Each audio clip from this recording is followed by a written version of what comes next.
Estamos ao vivo, boa noite pessoal, sexta-feira, 7h30 da noite, nosso compromisso de fundos imobiliários para a gente falar das principais notícias e acontecimentos durante a semana, e semanas assim são semanas que eu gosto, porque teve bastante coisa para a gente discutir. Talvez não tenha tido tanto fato relevante necessariamente, apesar de que eu acabei de ver que saíram mais uns 4 bem antes da live aqui, então não estão no slide, mas separei aqui no cantinho para a gente dar uma comentada daqui a pouco, mas temos muitos acontecimentos de uma forma geral, forma indústria, fundos imobiliários, para a gente falar. Economia também, a gente tem bastante coisa para falar. Mas antes da gente entrar lá, queria dar aqui o boa noite para o pessoal que já está aqui na live. Boa noite todo mundo. Boa noite, Regis. Boa noite, Silvio, Weber, Batista.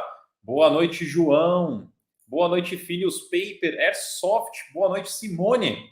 Boa noite a todos. Muito obrigado pela presença já cedinho, na hora aqui, bem como nós marcamos, porque isso mostra comprometimento, isso mostra que você quer ser, se já não for, um investidor de longo prazo e de muito sucesso, muito comprometido. Te desejo todo o sucesso do mundo e tamo aí. Vamos lá então. Antes de eu começar, lembrar aqui em cima, ó, estamos com a nossa Black Friday. Vocês podem aproveitar assinaturas. Você assinando 2 anos, você ganha o terceiro ano gratuitamente. Vou colocar aqui na tela para vocês poderem ver com mais detalhes. Suno Small Caps, Suno Premium, Suno Internacional, as 3, quando você assina 2 anos, o terceiro sai completamente de graça. Então você ganha 1 ano de assinatura totalmente de graça ao assinar 2 anos. Já para Black, que é a nossa assinatura mais completa, ela está com 15% de desconto e você ganha 3 meses a mais. Então você assina 12 e ganha mais 3 meses de bônus, de graça para vocês. O link está na descrição, o link está no chat. Aproveita aí que a Black Friday não é todo dia que acontece. Pô, começou a chover aqui, sacanagem. O dia começou muito bom hoje, um solzinho maravilhoso. Dava até para tomar um solzinho ali, pegar uma corzinha que eu claramente preciso. Mas começou a chover. Então, infelizmente, aí teremos nossa live aqui de fim de sexta-feira, começo de fim de semana, mas chuvosa. Tá chovendo aí na cidade de vocês também? Vamos lá, então. Vamos começar agora, de fato, com o nosso tema. Deixa eu colocar aqui na tela. Destaques da semana. Vamos lá. Boa noite, pessoal que está chegando aqui. Boa noite, todo mundo. Vamos lá. Destaques aqui, que a gente vai conversar hoje. Temos algumas notícias rapidinhas para comentar. A gente vai falar de HGRU, a gente vai falar de PVBI, a gente vai falar de alguns rendimentos que foram anunciados nessa semana, alguns que foram anunciados hoje também. Não são necessariamente surpresas, mas são destaques, até porque muita gente anda me perguntando sobre esses rendimentos. Vamos falar do IPCA de outubro, que afeta nossos fundos de papel, e vamos falar dos tesouros IPCA+, que subiram. E também vamos falar dos FIIs que caíram. Temos muita coisa para falar. Ó, o pessoal aqui falando, ó, governador Valadares não está chovendo, Angra dos Reis está chovendo, chuva em Maresias também. Pois é, Airsoft tomou banho de chuva. Pois é, mas tá bom, eu gosto de sol, não sou muito fã de chuva não, mas tudo bem. A gente precisa de um pouquinho de chuva aí para molhar nossas plantinhas aí. Mas vamos lá então. Notícias rápidas, então. Vamos começar por elas. Vou passar rapidinho por elas. Se por acaso vocês tiverem alguma dúvida sobre esses que estão na tela, aí pode perguntar que eu respondo. Mas, a princípio, vou passar rapidamente. RBRL, Fundo de Logística da RBR, teve uma rescisão antecipada no Galpão Hortolândia 2, mas essa rescisão tem um aviso prévio de 12 meses. Então, ela avisa que vai sair, tem que ficar 12 meses. Além disso, tem uma multa de quase 5 aluguéis, né? 4,7 aluguéis. Então, no total, apesar da empresa querer sair, no total, o fundo vai receber aí quase 17 aluguéis ainda pela frente. E ele vai ter também esse período para poder buscar um inquilino novo. A vacância não é garantida, porque nesse meio tempo o fundo pode conseguir um novo inquilino, mas daqui 12 meses é possível que haja uma vacância caso não encontrem um novo inquilino. Isso também é relevante para o RBRP, porque o RBRP tem 30% aproximadamente do seu patrimônio em cotas de RBRL. Então esse fato relevante não é só do RBRL, também é do RBRP. Passando, KNHF, e aqui eu digo que eu tomei uma liberdade criativa, porque eu não sei o ticker desse fundo, mas sabemos que é um fundo da Kinea, mesma gestora do KNCR, do Canip, do KNRI, entre outros, vai fazer um hedge fund, então um fundo hedge fund, que é aquele que investe em CRIs, cotas de fundos imobiliários, ações e outros ativos imobiliários também. Eles pretendem captar 2 bilhões de reais, bem padrão Itaú mesmo, bem padrão Quiné, emissões gigantescas. E se eles conseguirem os 2 bilhões de reais, eles já vão ser disparadamente o maior fundo de hedge fund no mercado. Porém, eles ainda estão aí para fazer a sua primeira emissão. Por enquanto, sabemos que existe um prospecto, porém um prospecto incompleto. Então, não tenho datas para passar para vocês, ainda não tenho muitas informações para passar para vocês. Só aqui deverá existir um hedge fund da Quiné. Assim que tiver mais informações, eu coloco no Sul Emissões e eu também trago para vocês. Uma coisa que eu esqueci de mencionar também é que daqui a pouquinho o professor Baroni ele vai estar aqui conosco para responder algumas dúvidas no chat, para participar aqui um pouquinho. Eu vou fazer aqui a abertura sozinho, mas daqui a pouco ele aparece também. Então já aproveita, deixa o seu like aí na live, se inscreve no canal se você ainda não é inscrito e compartilha essa live para o pessoal chegar aqui e prestigiar a presença do professor Baroni, que apesar do canal ser dele, ele não está aqui toda sexta-feira, 7h30 da noite. Isso aqui é nosso horário. Ele é um mero convidado da nossa live. Então, deixa aí seu like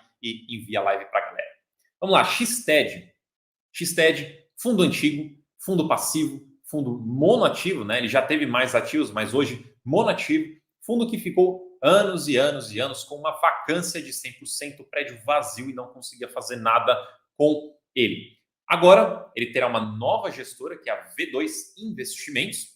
Além disso, ele também mudará o seu ticker para VVCO11. Então, a antiga gestora trabalhou para corrigir esse portfólio, para resolver esse portfólio, conseguiu finalmente um inquilino para este portfólio. O inquilino entrou, só que tem um longo período de carência, mas de qualquer forma conseguiu um inquilino. Depois ela renunciou e uma nova gestora entrou no lugar e agora o XTED mudará seu ticker para VVCO11. Passando mais uma aqui que eu acho que teve alguma pergunta no chat. Teve alguém que perguntou do TRXF. O TRXF concluiu na emissão o período de sobras e montante adicional. Eles vão aceitar todos os pedidos. Então, tudo que você pediu nas sobras, tudo que você pediu no montante adicional será atendido. Ou seja, não houve rateio. Então, se você pediu 50 cotas nas sobras e pediu 100 cotas no montante adicional, tudo que você pediu será atendido, porque não houve um excesso de demanda. Sobrou, inclusive. Só não sabemos ainda quanto. O comunicado com o resultado final dessa emissão deve sair mais para frente. Por enquanto, o que foi comunicado hoje é que foi atendido tudo que foi pedido nas sobras e tudo que foi pedido no montante adicional. Bom, essas são as nossas notícias rapidinhas. E daí eu trago para vocês um IFIX. Então, o IFIX, nosso querido e coitado IFIX, ele já vem sofrendo, tem 2 anos. Nos últimos 2 anos, a vida do investidor de fundos imobiliários não tem sido fácil. A gente teve, para começar, a pandemia. Não só a pandemia, né? Mas se a gente voltar ainda um pouquinho mais para trás, em 2019, a gente teve o ano do IFIX em sua máxima histórica, fundos valorizando absurdos, né, em suas cotações, subindo, parecendo que não tinha como parar de subir. Aí veio a pandemia. Aí a gente estava na nossa máxima, jogou para não para mínima, mas jogou para um valor muito para baixo. Depois disso, a gente teve novamente a segunda onda da pandemia. Depois disso, a gente teve a elevação dos juros, a elevação da Selic. Depois, a gente teve a possível tributação que não foi para frente. Depois, a gente teve um caso do MXRF. Depois, enfim, nem lembro de tudo que aconteceu, mas muita coisa aconteceu e vem acontecendo e tem seus efeitos até hoje no IFIX, que fez com que a gente até valorizasse um pouco, mas ficou muito tempo andando de lado. Não valorizou muito, não caiu muito. A gente arranjou um patamar ali que ficamos estáveis e não saímos daquilo por muito tempo. Mas a gente valorizou um pouco. Esse gráfico que vocês estão vendo aqui é dos últimos 30 dias. E nesses últimos 7 dias, a gente caiu dia após dia. Todos os dias tivemos quedas no IFIX. Essa informação é importante porque a gente vai falar algumas coisas aqui na live que a justificativa vai mostrar para vocês que é uma coisa generalizada. Então, eu também lembro de ter visto uma pergunta aqui no chat, perguntando de um fundo específico que caiu, outro fundo específico que caiu, mas, na verdade, o IFIX como um todo está caindo. Como vocês podem ver, praticamente aí 7 dias de quedas, e então é uma coisa generalizada, não é uma coisa exclusiva do fundo imobiliário que você está olhando. Apesar de que pode ter um agravante aí no fundo que você está olhando, mas, no geral, é coisa geral. Beleza? Então vamos lá agora adentrar os fatos relevantes e também vamos olhar aqui algumas coisas que estão influenciando essa queda no IFIX, algum problema ou não no IFIX. Vamos chegar lá. PVBI. Então, o PVBI ele fez uma venda essa semana da Torre B do complexo JK por 237 milhões de reais. Esse prédio ele foi comprado tem 1 ano e meio, mais ou menos. Então, eles compraram 1 ano e meio e acabaram vendendo já depois de pouquíssimo tempo. Mas esse pouquíssimo tempo foi suficiente para gerar uma grande valorização, grande ganho de capital. Ele vai conseguir um lucro de R$ 3,27 por cota para os seus cotistas. É um valor muito bom, ainda considerando com uma TIR de quase 50% ao ano. Então, uma TIR altíssima, excelente valor. O valor de venda foi 24% acima do valor de avaliação. O pagamento, e aqui é uma informação super importante para você que é cotista do PVBI ou para você que se interessou em comprar cotas do PVBI depois dessa notícia. O que tem aqui no esquema de pagamento para você entender? Que esses R$ 3,27 não entrarão no seu bolso imediatamente. 70% do valor da venda será recebido à vista, então 70% aí desse dinheiro, desses R$ 3, ele vai ser distribuído em breve, mas 15% ficará para julho de 2023, então um pouquinho mais de 6 meses, né, uns 8 meses mais ou menos, e depois 15% será parcelado em 12 meses. Então poderíamos dizer que 85% do valor será a mais curto prazo e depois tem mais 12 meses, mais um ano para receber o restante dos 15%. Então, o valor será recebido fragmentado, com a maior parte já tendo sido recebida, tá? Então é importante você entender isso, porque isso vai afetar os seus rendimentos. Não será recebido ali os R$ 3 de uma vez. Depois, seguindo, tem algumas informações interessantes também. Que o principal, o que é o principal? O fundo, quando ele tinha dinheiro e comprou este imóvel, esse dinheiro que ele usou para comprar o imóvel é o principal. É o dinheiro que já era do fundo. Então, este principal voltará para o caixa do fundo. O lucro, que são esses R$ 3 e pouquinho, serão distribuídos para os seus cotistas. Já o principal, ele vai ser usado para novos investimentos e o gestor informou no documento, no fato relevante, que esse principal será usado para pré-pagamento de dívida. Então, o fundo realizou um enorme lucro, né, um enorme ganho de capital e ainda vai desalavancar o fundo em breve. São 2 CRIs, um IPCA e um CDI, eles têm ali mais um prazo de multa de pré-pagamento. Passou esse prazo, não tem mais multa e o gestor disse que vai pré-pagar. Inclusive, eu queria aqui recomendar para vocês, caso vocês queiram mais sobre o PVBI, dá uma olhada depois aqui no canal do YouTube do Professor Baroni, tem um vídeo dele comentando especificamente sobre essa notícia, então tem mais detalhes lá também. Mas o resumo aqui para o nosso destaque é isso. Inclusive, essa foto fui eu que tirei, e tirei quinta-feira. Então, é de ontem. Ontem foi quinta. Então é isso aí. Essa foto é de ontem. Eu fui lá, tirei foto, gravei um vídeo, quem viu no Instagram também eu postei lá. Então essa foto é bem fresquinha aí para vocês verem como é que tá o prédio. Prédio bonitão.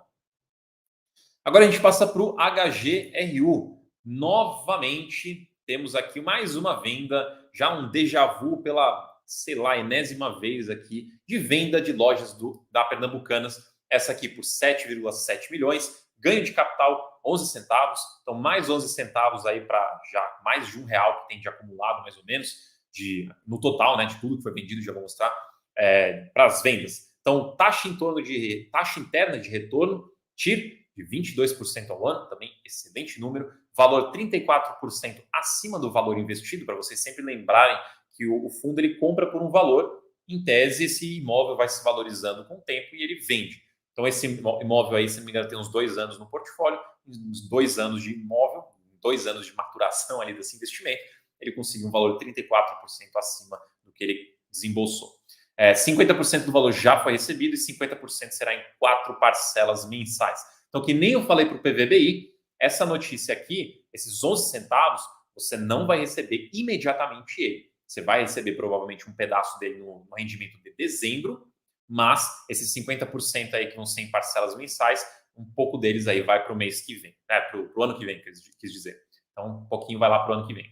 E aqui, acho que teve uma pergunta aqui, ó. O Batista perguntou, né? O HGRU tem quantas lojas ainda? Eu separei essa informação aqui do relatório gerencial. Não sei se vocês conseguem enxergar muito bem, porque está pequenininho mesmo, mas isso aqui está no relatório gerencial para quem quiser dar uma olhada. São todas as lojas que ele já vendeu até agora, excluindo, obviamente, essa que saiu essa semana, não está listada aqui. Então, se a gente contar aqui rapidinho, tem 1, 2, 3, 4, 5, 6, 7, 8, 9, 10, 11, 12, 13, 14, mais a que eu acabei de mencionar, 15, e aqui tem um Mineirão. Então, se eu não me engano, eles tinham comprado 66 lojas, menos 15, dá 51, respondendo a sua pergunta. Então, vocês veem que eles já venderam quase 150 milhões e eles já conseguiram aqui lucro por cota de R$ 2,41.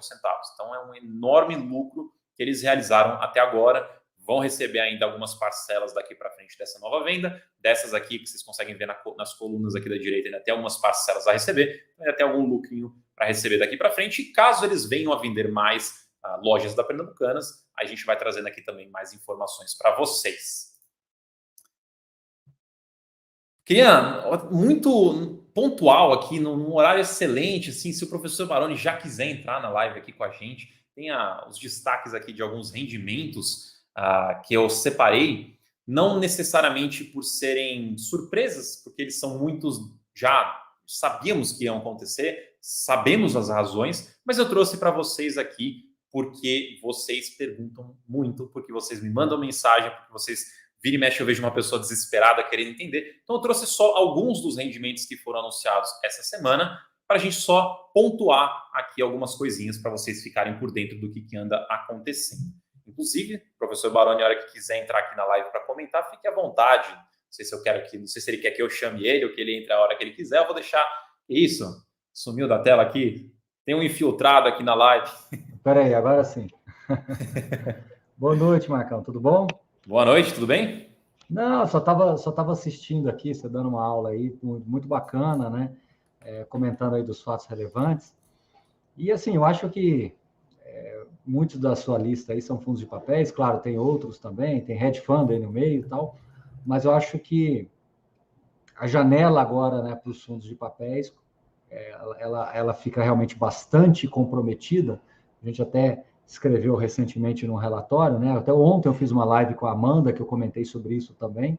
Por que desse comprometimento, né? Porque você tem um juro impactando muito fortemente as cotas dos fundos, você tem uma inflação que agora que ela colocou a cabeça para o lado de fora, do lado por positivo de novo, né? E você tem um juro real extremamente alto, né? E um juro à vista também muito alto. Então, ou seja, a impressão que eu tenho é que os próximos 2, 3 meses ainda teremos essa certa dificuldade de nos comunicarmos com as pessoas. E por isso que eu acho que existe aquele ditado, água mole em pedra dura, tanto bate até que fura. Eu acho que é o nosso objetivo aqui também, de explicar e reexplicar para as pessoas de que a janela temporal para os fundos de recebíveis, principalmente, vai ficar muito comprometida, né, porque você vai ter um recorte muito desfavorável, principalmente pelo fato de que toda a indústria de fundos imobiliários ela se desenvolveu para os fundos de IPCA, né? E aí você vai ter agora um pós-fixado muito vantajoso quando comparado com quem tem um pouco de IPCA mais na carteira, né? Então, vai ter que ter um pouquinho dessa paciência de esperar aí e ver como é que as coisas vão se desdobrar. E só complementando, a RBRP já era esperado, né? Não custa relembrar, mas já era esperada essa queda. E é um fundo que, obviamente, quem está olhando para a RBRP hoje está olhando muito mais para ganho de capital do que renda, né? Não é claramente uma renda desejável de 28 centavos num fundo que está 55, 60, que seja, é uma renda baixa quando você compara com outros ativos. Mas, por outro lado, você tem um desconto patrimonial muito relevante. E aí, Marcos, só fazendo um parênteses aqui, o que aconteceu lá com o PVBI, de alguma maneira vem acontecendo com a RBRP, só que as pessoas não estão se dando conta. O gestor está vendendo ativos também, né?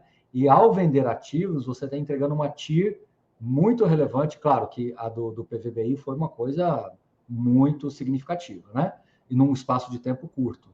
Mas o RBRP, se vocês olharem aí, o pessoal pesquisar, vai ver que está vendendo ativos. Já vendeu para o RBED 1, né? Fez uma venda agora da Somos, né? Tem vendas que foram acontecendo aos poucos de lajes, né? Específicas do Mykonos, e pode também ainda vender mais coisas. Então, o que eu quero falar para as pessoas é que num fundo de tijolo, principalmente quando o gestor tem essa prerrogativa da gestão ativa, você pode receber rendimentos correntes e não recorrentes, e não correntes, né? E não recorrentes, recorrentes e não recorrentes, que eu acho que vai muito ao encontro do que a gente está falando aqui, né? Do PVBI, principalmente, que você comentou, e do próprio HGRU. Então, assim, você acabou de dar 2 exemplos aí que vai ao encontro. Então, eu só quis falar, né? Eu acho que o Helg é um caso muito específico, ele tinha um passivo lá que ele tinha que pagar, então é uma queda muito pontual. Agora, os outros são fundos de papéis, com exceção do RBRP. Então, o fundo de papel, hoje anunciou VGIP 0,45. A inflação já voltou para o campo positivo. Então, a leitura que eu tenho... Tá na mão. É isso aí. A leitura que eu tenho é que nós estamos realmente numa curva agora de que a inflação volta para o campo positivo e possivelmente deve ficar. E aí isso vai voltar a refletir nos fundos imobiliários naquela mesma questão que a gente apontou. Só daqui 1-2 meses que o cotista do fundo vai começar. Alguns fundos vai sentir um pouquinho mais rápido, outros nem tanto. Mesma conversa. Kinea vai sentir mais rápido agora, positivamente, porque já voltou. Então, são 2 meses, né? Mas um mês já está positivo, outro mês não. Então, você vai perceber aquilo que aconteceu quando tivemos a deflação já de julho, que a gente foi sentir mais fortemente em setembro, né?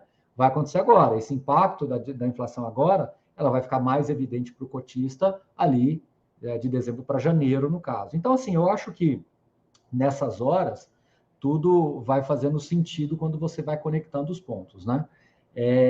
O acumulado de 12 meses, Marcos, ele ainda vai cair, tá? Isso é importante de falar. Por quê? Porque se você olhar o mês a mês do IPCA, olha aí, ó. Se você olhar eu coloquei eu trouxe as projeções da Ambima só para dar assim, ideia de números para as pessoas, né? Sobre o que a gente pode esperar, pelo menos campo positivo, campo negativo, magnitude de novembro e dezembro, de acordo com a Ambima. A gente consegue ver aqui que a gente tem números no campo positivo, muito parecidos, né? E eu não trouxe o gráfico, eu tinha até um gráfico aqui do IPCA mensal ao longo dos últimos 12 meses, que eu poderia ter trazido aqui para mostrar, para você vai explicar agora, né? Não, é só para dizer isso, né? Que se você olha no mês a mês, se você quiser até fazer uma pesquisa rápida aí, Marcos, se você olha no mês a mês, você vai perceber que durante alguns meses de 2022, o IPCA foi muito alto.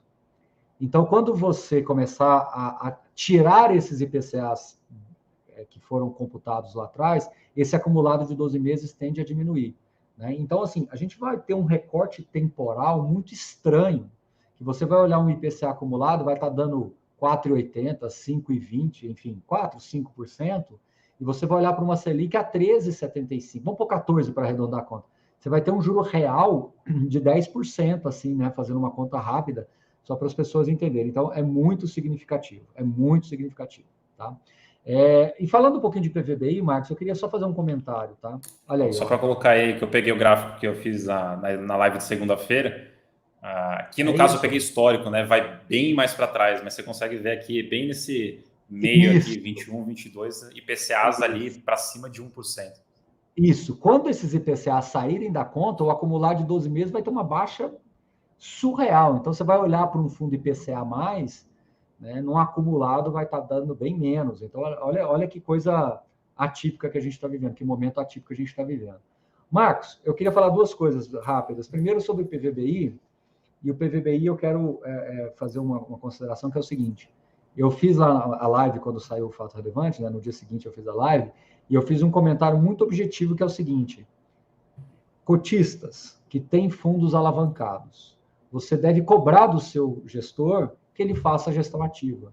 A alavancagem, ela tem uma relação muito forte com a gestão ativa. E a alavancagem, ela de fato, ela gera valor a partir do momento que você consegue capturar o spread do que você está ganhando com o que você está pagando de dívida, tá? Então, hipoteticamente, é como se eu pudesse comprar 100 apartamentos financiados, pagando um juro de 6, 7%, e receber um aluguel de 7, 8%. Essa diferença é muito marginal, mas a partir do momento que eu começo a vender com muito ganho de capital esses apartamentos, eu consigo não só pré-pagar a minha dívida, como também integrar um ganho de capital, de ter capturado o momento. Então, o timing da compra conta muito, você conseguir ter uma despesa financeira que seja compatível e depois você sair daquele investimento entregando esse alfa, esse ganho de capital. Então, é muito importante que todo mundo tenha ciência de que a alavancagem sozinha não diz muita coisa. A alavancagem com gestão ativa diz muito. E agora é hora dos gestores começarem a mostrar. Então, gestores de shoppings têm que começar a comprar e vender. Gestores de lajes, como aconteceu com o PVBI, comprar e vender. RBRP é um caso atípico, ele não tem alavancagem, mas é só para mostrar para as pessoas que isso é importante, né? HGLG, o Rogério acabou de colocar aqui, também acabou de confirmar uma venda, tá? Ô Marcos, eu não sei se você comentou, mas saiu um fato relevante há pouco, que eu acho que possa interessar para todo mundo, do GGRC, né? Eles O do conseguiram... HGLG e do GGRC são dois que saíram bem antes da live, eu não consegui colocar no slide. O HGLG me parece mais normal do ponto de vista do fundo. Agora, o GGRC, eu acho que ele tem um peso relevante maior, porque é um acordo, né? A gente ainda vai olhar aqui com mais calma, mas é um acordo aí com a Covolan, né? Então, vai ter um parcelamento, vai ter um sequenciamento de aumentos aí entre 2023 e 24, 25, mas aí já dá um respiro para o risco Covolan, né? O Bruno, posso fazer já responder aqui no e-mail, claro. Já te passo a bola? Ele perguntou se existe alavancagem em fundo de papel. Existe, sim. Só que no fundo de papel é muito fácil você construir e desconstruir. É uma operação compromissada, sendo que grande parte delas é CDI mais zero alguma coisinha. Então, CDI mais 0,80. Para quem é fundo pós-fixado, alavancar, facinho. Você pega a CDI 0,80, empresta, faz um CRI a CDI a 5, CDI mais 5, essa conta fecha muito mais fácil e você pode pré-pagar essa compromissada, é como se fosse um cheque especial que você entrou ali. Você pode pré-pagar essa compromissada, porque ela não é uma estrutura de dívida, ela é uma compromissada reversa, que você vai lá, acessa esse cheque especial e devolve na hora que você quiser. Para os fundos IPCA+, eu acho mais perigoso, principalmente agora, porque você está tomando a CDI mais 0,80, e essa dívida vai, então, a 15% praticamente, 14,5%, 15%, e está no IPCA mais 7%, que talvez agora possa ficar mais apertado, né? Então, é isso aí. Marcos, eu vim aqui só realmente para te dar um alô, né? A gente está com muita gente aqui ao vivo, queria te devolver a bola e vai tocando aí, eu sei que você tem mais slides, eu vou voltar para o meu cantinho aqui, e aí depois a gente volta para responder mais umas perguntas do chat, conforme a gente prometeu, tá bom? Beleza, tranquilo. Vai lá, manda aí. Teve uma pergunta aqui que é só do... cadê? Aqui. O Rogério perguntou da HGLG. Confesso que eu não tive tempo inteiro para ler inteiro o documento aqui, mas basicamente o HGLG ele concluiu uma venda de um imóvel e vai gerar, estou olhando aqui para o fato relevante aqui só para não falar o número errado, 3 centavos por cota. Só que o recebimento vai ser parcelado também. Então é aquela história que eu falei. Você não vai receber tudo isso de uma vez, que nem no HGRU, que nem lá no PVBI, você não recebe todo o valor de uma vez, por ser parcelado, você vai receber também parcelado os valores. Mas basicamente foi uma venda de um imóvel, tá? Depois eu vou ler com calma isso aqui, mas até melhor do que eu ler com calma isso aqui depois, vou colocar aqui na tela que já fica perfeito aqui para casar.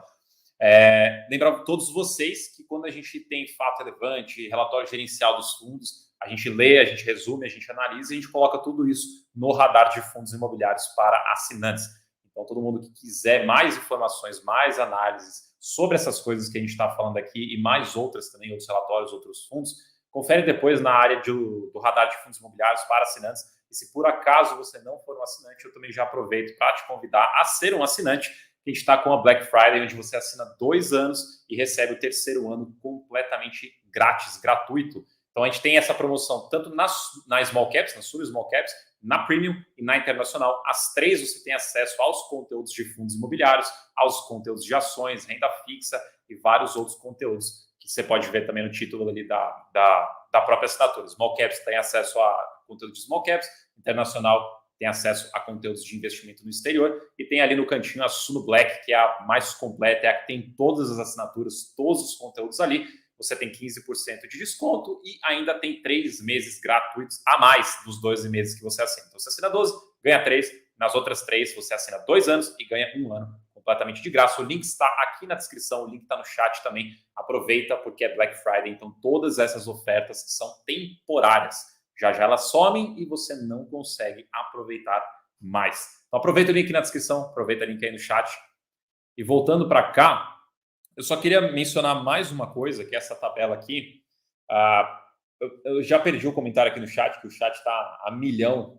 Vocês estão mandando muitos comentários, não estou conseguindo acompanhar todos aqui, mas eu vi muita gente falando, né, da queda dos fundos imobiliários, o que está acontecendo, se é problema do fundo, se é problema dos fundos, se é outro tipo de problema. Uma coisa que veio acontecendo bastante ao longo dessa semana, e eu mostrei no começo da live o gráfico do IFIX, que ele vem caindo aí nos últimos 7 dias, grande parte está aqui, nisso que você está vendo na tela. Então, os juros futuros começaram a subir, as taxas aqui do Tesouro IPCA+, que é uma referência para a precificação de fundo imobiliário, também subiram. Todos eles cruzaram o patamar de IPCA mais 6%. Então, por conta dessa valorização do retorno de um ativo de renda fixa, que em tese tem menos risco que um ativo de renda variável, as pessoas acabam fazendo essa migração, as pessoas acabam indo para renda fixa, acabam vendendo fundo imobiliário, mas isso não mostra um problema nos fundos imobiliários. Tá? Isso daí é mais um movimento do mercado por fatores externos que acabam afetando a cotação dos fundos imobiliários. Inclusive, a gente viveu isso aí, não vou lembrar aqui de cabeça agora o período, mas foi no passado recente, a mesma coisa. O IPCA, esse título do IPCA+, os juros futuros deram uma subida e a gente teve as quedas nas cotações dos fundos imobiliários. Então, isso faz parte da mecânica dos investimentos em renda variável. Então, isso aqui é uma das justificativas do porquê que o IFIX como um todo, né, os fundos imobiliários como um todo, caíram nesses últimos 7 dias. Então, se você viu o seu fundo caindo, não precisa achar que é alguma coisa necessária ali com o teu fundo. Que nem eu falei antes também, pode ser que seja, pode ser que realmente o seu fundo tenha acontecido alguma coisa. Se for o caso, vai ter um fato relevante, vai ter alguma informação no relatório agencial, a gente já mencionou em algum lugar talvez. Se não for nada disso, provavelmente é esse movimento generalizado. O Ricardo aqui falou que queria um moletom da Suno. Putz, eu não vou lembrar agora, mas eu sei que a Suno estava fazendo alguma ação, eu não sei se é nessa da Black Friday, não sei se era outra coisa, que tinha um moletom. Se você está acompanhando as comunicações da Suno, se você está cadastrado lá o seu e-mail para receber essas comunicações, talvez você tenha recebido aí do moletom. Confesso que de cabeça eu não lembro qual que era o caminho aqui para você ganhar esse moletom, mas eu lembro que tinha alguma coisa. Inclusive o Cláudio que está aí no backstage, se você souber essa informação e puder mandar aí no chat privado, eu já compartilho com o pessoal. Então, não tenho certeza do moletom. Sei que existe um moletom por aí. Bom, então vamos abrir aqui para nossa sessão de perguntas aqui. Deixar aqui no cantinho. Então, mandem aí suas perguntas no chat, que a gente vai respondendo aqui. Professor Baroni, a hora que você quiser, já pode voltar aqui também. Deixa eu colocar aqui. Vamos lá. Assim. Opa, desculpa, vai lá. Você que manda. Então, deixa eu pegar aqui. Eu salvei 3 aqui, mas o pessoal pode ir mandando as perguntas aí no chat, a gente vai selecionando. Inclusive, queria agradecer a todos vocês que estão assistindo a gente agora. Temos falta bem pouquinho para a gente chegar em 1000 pessoas ao vivo agora, sexta-feira de noite. Vocês são investidores comprometidos, investidores que querem realmente ter um sucesso no longo prazo. Então, muito obrigado a todos que estão aqui agora nessa hora. Então, deixa eu pegar aqui. Aqui tem uma pergunta interessante da dinâmica das vendas de imóveis, né? A pergunta do Sandro é: quando um fundo vende um imóvel, os rendimentos mensais pagos caem? E eu acho essa pergunta interessante, né? Porque qual é o racional? E eu já recebi várias vezes essa pergunta. Se eu vendo imóvel, eu não tenho mais aquele inquilino me pagando aluguel. Logo, em tese, meu rendimento deve cair. Esse é o raciocínio que as pessoas fazem, que não está errado, mas tem mais coisa por trás disso. Uma delas é o seguinte: a princípio, se eu vendi um imóvel, eu vendi com lucro. Ok, podemos ter cenários que vendeu prejuízo por outros motivos, mas vamos aqui, lucro. Então, eu vendi com lucro, esse lucro eu vou distribuir para você, meu cotista. E esse lucro, ele pode ser, para você considerar, assim, para você entender que você não está perdendo renda depois, pode ser tipo um adiantamento. Considere que é um adiantamento de vários aluguéis que você recebeu no tempo. Então, você recebeu R$1, teu fundo paga R$1 por mês, você recebeu R$1 a mais de rendimento por conta dessa venda. Então, o lucro da venda vira rendimento para você também. E o dinheiro, aquele dinheiro inicial que o fundo gastou para comprar o imóvel, ele volta para o caixa do fundo. E esse dinheiro será usado para um novo investimento, para daí gerar novos aluguéis também. Então, não necessariamente o rendimento cai depois. Você vai perder aquele aluguel daquele imóvel, mas em troca você ganha um lucro pela venda do imóvel e o gestor depois vai comprar alguma coisa com aquele dinheiro para potencialmente fazer aí mais aluguéis. Marcos, você sempre cirúrgico, didático e competentíssimo. Eu queria acrescentar uma coisa, que é uma sugestão, principalmente para quem está com a carteira em formação, né? Com esse lucro, compre-se mais cotas. Então, é uma forma que você tem de... Muita gente fala assim, mas o fundo vendeu, eu estou, entre aspas, agora tendo um imóvel a menos, né, perdendo rendimentos, etc. Não, você pode multiplicar a quantidade de cotas. Então, recebeu aquela bolada das vendas dos imóveis, aquele 13º salário, quando o fundo vai fazer o ajuste de fechamento de semestre, que vem aquela bolada, você pode aumentar a quantidade de cotas. Aumentar a quantidade de cotas, você está aumentando o seu patrimônio também, né? Então, você está reinvestindo o lucro. Muito importante isso. Lembrando, aqui eu estou dialogando com aquelas pessoas que estão com a carteira em formação. E o Marcos também comentou uma coisa que às vezes passa desapercebido. O dinheiro voltar para o caixa com juros Selic a 13,75, o gestor pode ter aí a cautela de ficar recebendo um bom rendimento, porque ele pode facilmente estruturar uma operação de baixíssimo risco de crédito com um rendimento próximo ao CDI. Então, ele vai ficar, não vai comprometer o rendimento por cota, e daí ele pode, então, escolher bem aí a nova aquisição, né? Usar bem o capital para novas aquisições. Por exemplo, a HGRIO, ele comprou aquele imóvel em Taubaté, né? Então, ele foi vendendo um monte picadinho e comprou um imóvel em Taubaté. Agora, um ponto importante é que quando a gente estava em 2020, aí isso era um caos, né?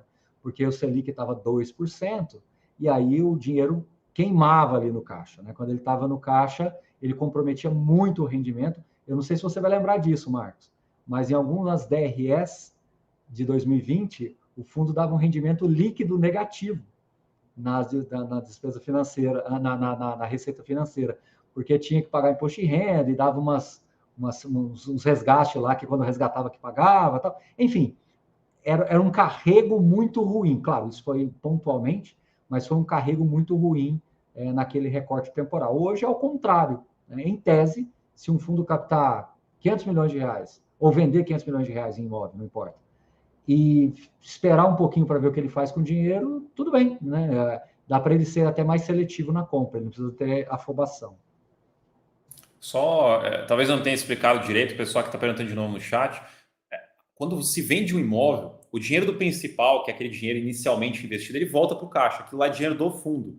O lucro, por lei, o fundo precisa distribuir para os cotistas, né? No mínimo 95% desse valor. Então, o lucro cotista, o principal, volta para o fundo para novos investimentos, tá? Então, o gestor não pode simplesmente pegar tudo e segurar e fazer o que ele quiser com o dinheiro. O lucro do cotista e o principal volta para o fundo para ele fazer, para o gestor fazer o novo investimento. Eu vi várias perguntas aqui do pessoal perguntando sobre os fundos de papel. Então, tem algumas perguntas aqui questionando o valor patrimonial. Então, tem uma pessoa falando que o valor patrimonial de muitos fundos de CRI estão abaixo do IPO.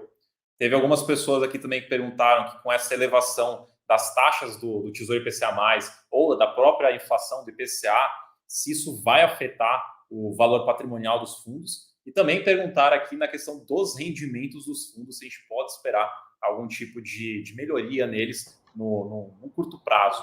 Eu queria jogar essa pergunta condensada aqui para você, professor. Bom, de trás para frente, eu acho que sim, os rendimentos dos fundos de papéis podem começar a melhorar a partir de agora, tá? Sim, a maioria dos fundos estão negociando abaixo do valor patrimonial, abaixo do IPO, o que não é muita novidade, porque o IPO ele é R$100 menos custos. Então, assim, em tese, um fundo de papel que está com valor patrimonial de 97, 98, ok.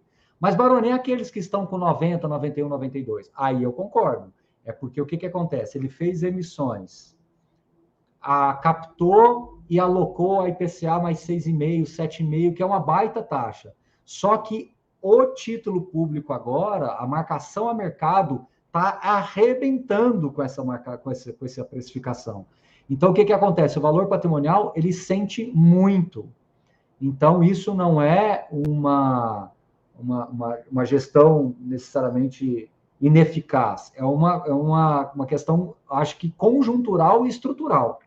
E para agravar a situação, alguns fundos de CRIs usaram aí 10%, 15% do seu patrimônio para comprar outros fundos de CRI. Então, você virou um efeito cascata. Esses outros fundos de CRI caíram também. Como esse fundo comprou aquele outro, ele cai duplamente. Então, o que eu posso dizer para vocês é que é conjuntural, tá? E venta para os dois lados também. A gente nunca pode esquecer que há 3 anos atrás, 2 anos e meio, 3 anos atrás, as pessoas falavam ao contrário, fundos de papéis negociando com ágio de 30%, valores patrimoniais 100 e qualquer coisinha, né? Não era 120, mas era 105, 106. Então, realmente, de 2020 para cá, a gente entrou num momento muito confuso para os fundos de papéis. A gente fez live quando o GPM bateu 33%, e aí você teve que repactuar várias dívidas, você teve que diferir várias dívidas. Então, a vida do investidor, do gestor, das pessoas que estão dentro do mercado para fundos de papéis, não está sendo muito fácil explicar, viu, Marcos? Eu te falei isso, inclusive, pessoalmente, né, Marcos? Eu falei, ó, a gente vai ter... Falei ou não falei? Eu falei, a gente vai ter dificuldade de explicar, porque está se criando um momento agora único, porque assim, o normal seria a Selic estar 8,5, 9, a inflação convergindo aí para 5, 6, e o IPCA está lá no 5, 5 e pouquinho, tudo bem, ia estar as coisas mais ou menos no lugar, ia ter tido a deflação e as coisas iam estar mais ou menos voltando para o lugar. Mas não, a gente vai ter uma janela de 3, 4 meses que ninguém, desde o primeiro dia da indústria de fundos imobiliários, vivenciou. Nem eu, nem você, e nem o Sérgio Beleza, que está há 30 anos no mercado de fundos imobiliários. De ter um descolamento tão grande da taxa spot pós-fixada com a parcela pré. Então, é único para todo mundo.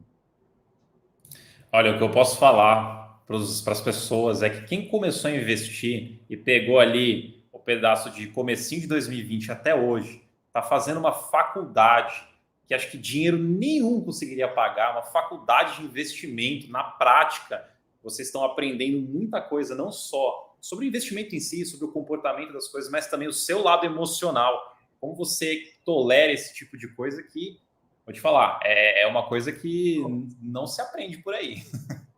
Realmente foram 2 anos e meio, 3 intensos, né? Ô, Marcos, mas posso falar uma coisa?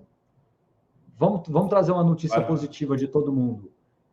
Apesar dos pesares, o risco de crédito dos fundos hoje, dos fundos de CRI, está muito menor, na minha opinião, do que estava há 1 ano e meio atrás. Aquele negócio de rendimento por cota de 2,50, 2,20, 3, 1,90 e todo mundo na festa do caqui, aquilo ali para o tomador é um risco altíssimo. A conta não fecha para esse cara. A despesa financeira dele fica muito alta. Então, hoje, a gente está assim, nessa situação, mas eu acho que também não é normal essa deflação que a gente viu. Então, a impressão que eu tenho é que os próximos 3, 4, 5 meses, a gente vai conseguir ter uma melhora significativa na qualidade de crédito dos fundos como um todo, na minha opinião, tá? Isso assim, eu estou trabalhando com o cenário base, né? Se a gente começar a perceber muita perda de fundamento para o Brasil como um todo, aí você retira o que eu estou falando. E eu não sou economista, não vou ficar fazendo esse tipo de projeção.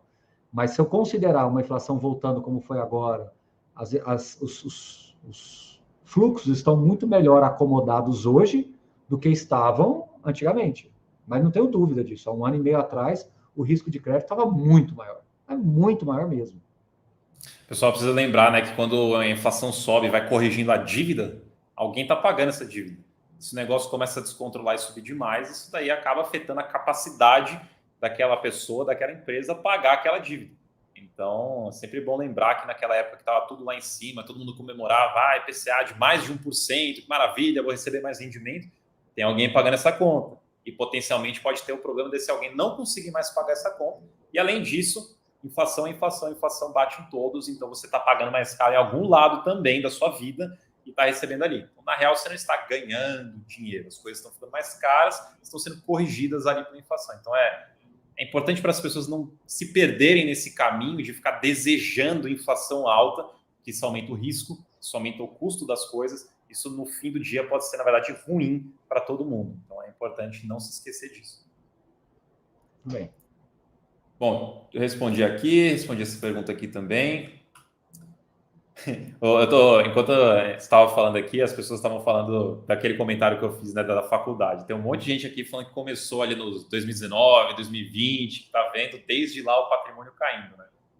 Eu acho que para essas pessoas que começaram bem nesse momento, pode acabar sendo até mais difícil você lidar com isso, porque você entrou num pico. Você entrou quando as coisas estavam mais caras, historicamente falando. Depois teve uma queda muito brusca e demorou um pouco para ir voltando, né? Mas assim, quando você entende aonde você está investindo, quando você entende o valor que aquele investimento gera, quando você entende de onde sai o dinheiro, que são aluguéis, que são empresas, você entende a dinâmica de tudo isso, você consegue ficar um pouco mais centrado, um pouco mais racional para entender se de fato é o seu investimento que está com problema ou se é um cenário que está acontecendo geral que está afetando o seu investimento. E no caso dos fundos imobiliários, ali em shopping, em lajes, até teve esse debate, né? Será que eles voltam? Será que a operação não vai mais fazer sentido? Neles tudo bem, mas se olhar num todo, os imóveis são imóveis, a gente precisa de imóveis, a gente precisa do aluguel, do inquilino, tudo isso continuou caminhando para a gente chegar onde a gente está hoje, que a gente vê fundos aí pagando cada vez mais altos, no caso dos fundos de tijolos. Deixa eu ver aqui mais alguma pergunta. Você tem alguma pergunta que você quer pegar aí?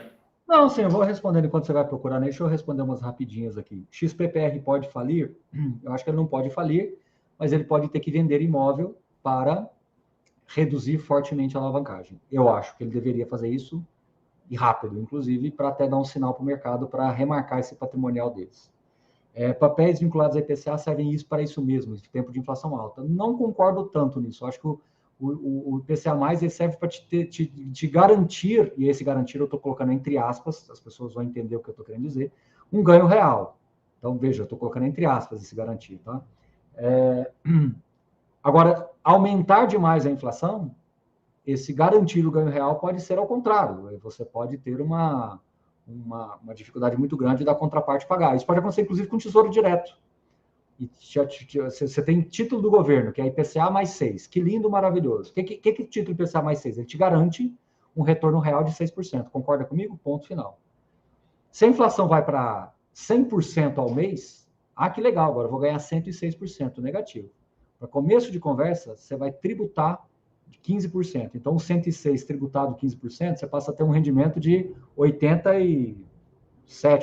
Eu estou fazendo a conta bem de padeiro aqui, de cabeça. Então, já ficou ruim, porque você teve uma inflação de 100 e você já está tendo um rendimento de 87, porque o imposto de renda já comeu parte do seu rendimento e isso já começa a te trazer problemas. E outra coisa, o governo não vai dar conta de pagar 100% de inflação e ele vai começar a ter que repactuar essa dívida em troca de calote aí. Ele vai falar assim, tá bom, esse título tá aí na tua mão, mas ele não vale nada, ok? E vai ficar empurrando isso e você vai ficar sempre tendo essa perda real. Então, sim, inflação não é alta para ninguém, tá?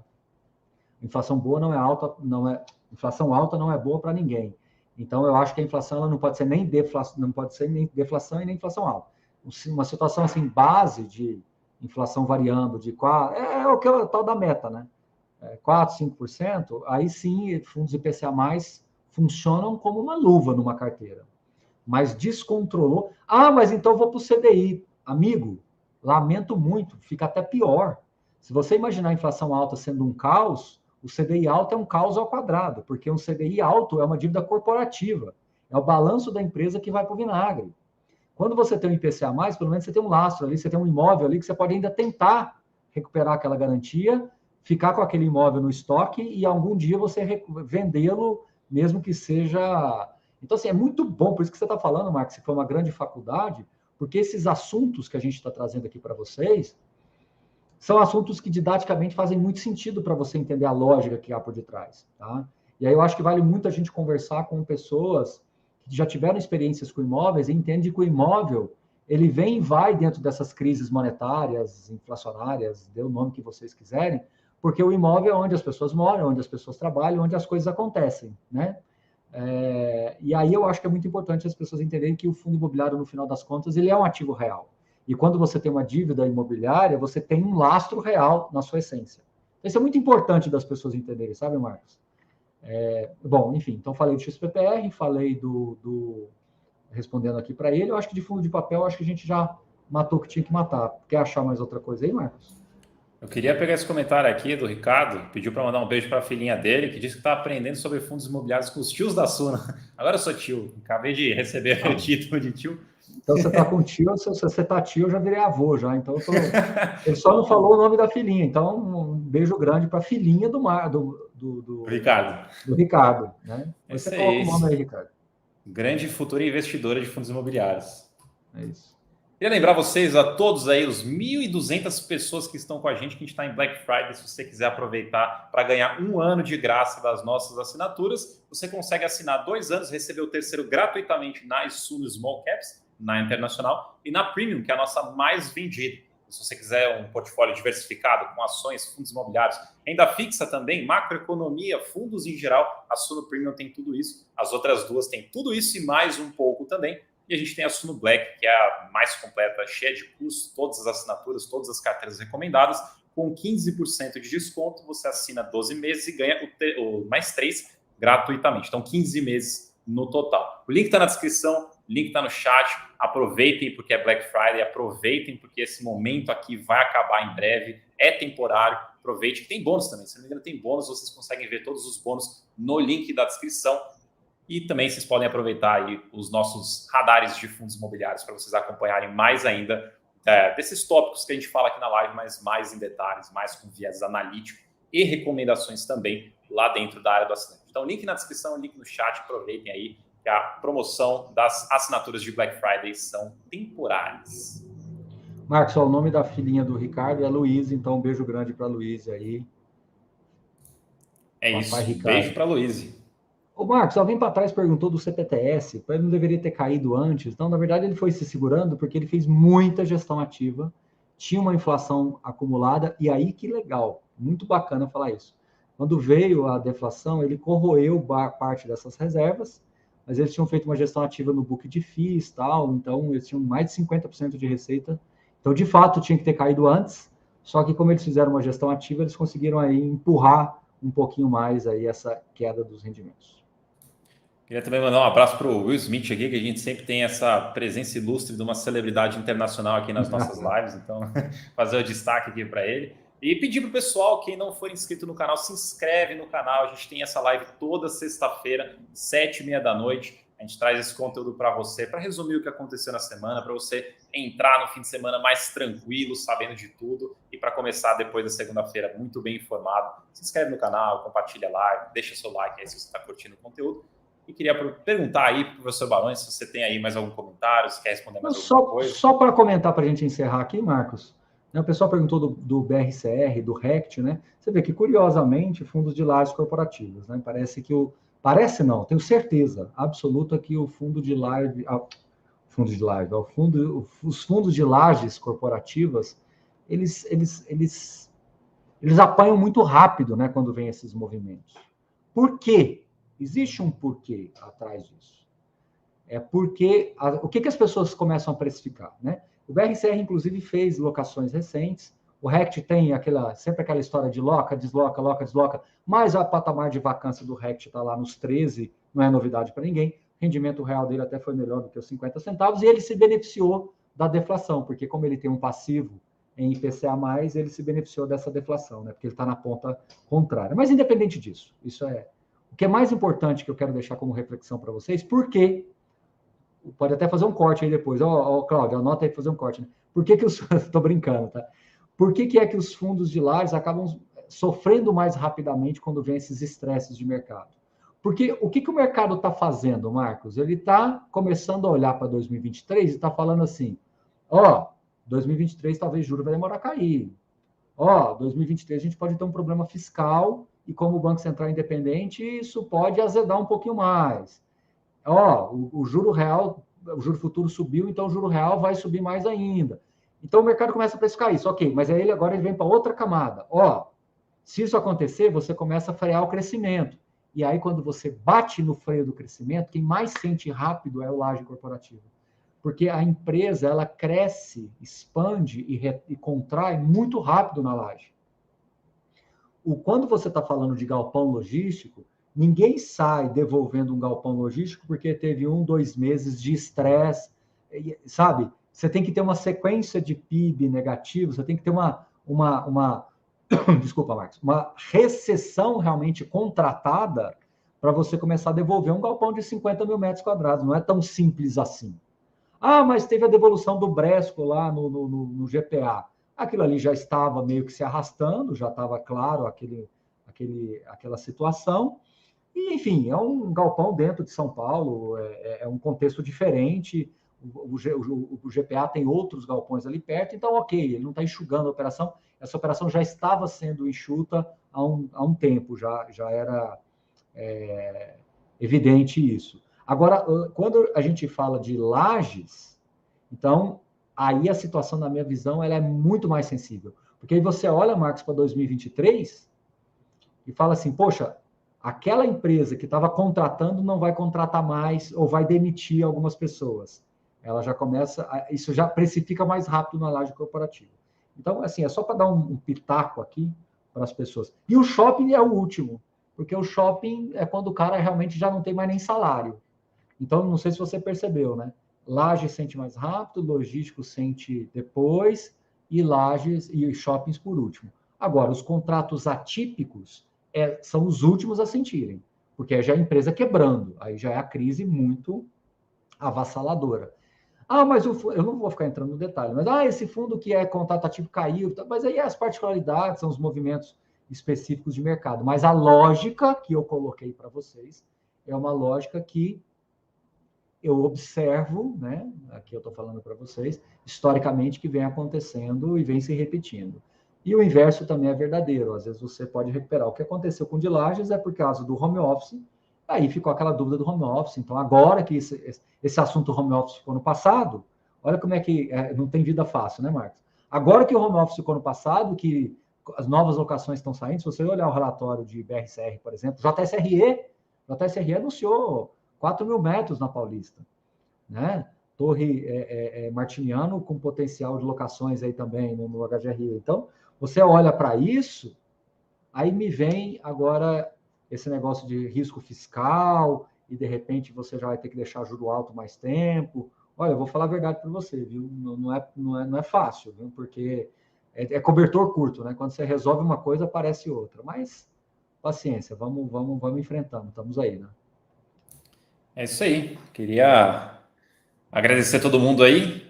Pedir desculpa que tem um monte de pergunta que passou no chat aqui que a gente não respondeu, mas estamos fazendo lives sempre aqui para responder as dúvidas de vocês. Caso você seja um assinante, você sempre pode mandar também no plantão de dúvidas as suas dúvidas. A gente faz toda quarta-feira para responder as perguntas que vocês nos mandam. Queria agradecer a todos vocês, lembrar que a gente está em Black Friday, aproveita, link na descrição, link no chat também para vocês ganharem 1 ano de graça de assinatura ao assinar 2, então 3 anos no total. Muito obrigado, professor Baroni, pela participação, obrigado a todos aqui no chat. Tenham um bom fim de semana, bom fim de sexta, uma boa pizza, um bom hambúrguer, se divirtam aí no fim de semana. A gente volta na segunda-feira. Muitíssimo obrigado, pessoal. Tchau, tchau.